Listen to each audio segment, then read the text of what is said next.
Superior man clears his mind and remains receptive to the will of the self. Wilhelm's translation of the name of this hexagram is influence, but I have chosen initiative to emphasize the idea of the proper source of the influence implied in the symbolism. Webster's Third New International Dictionary defines initiative as follows. Initiative 1, an introductory step or movement, an act designed to originate or set on foot as a process or train of events. Often used in the phrase on one's own initiative, as in, don't blame me, he acted on his own initiative.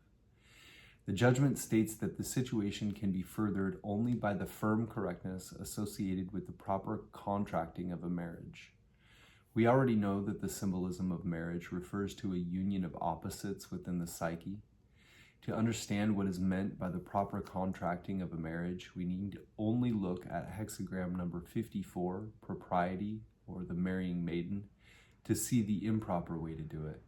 That is, when the woman takes the initiative. Far from being a sexist idea, the symbolism reveals a profound archetypal truth. The polarity of forces in the psyche shows the ego as magnetic to the dynamic self. That is, the conscious ego complex in any psyche, male or female, is feminine or magnetic in relation to the self, which is masculine or dynamic. In the I Ching, the self is symbolized by heaven and the ego is symbolized by earth. This primordial relationship between the two qualities is found in many symbol systems. Here's the Kabbalistic version. A quote from D. Fortune in the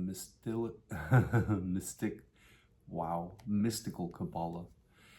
This clearly indicates the function of polarity that prevails between the planes of form and the planes of force. The planes of form being the female aspect, polarized and made fertile by the influences of the planes of force. The Hermetic tradition describes it this way, a quote from the Kabbalion. There is this dual aspect in the mind of every person.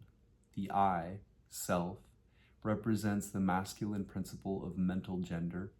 The me, ego, represents the female principle. In the contracting of a marriage between heaven and earth, uniting the polarities within the divided psyche, the ego must learn, usually through great suffering, that its correct role is a magnetic one in relation to that of the self. The work cannot progress until this lesson has been learned and accepted completely.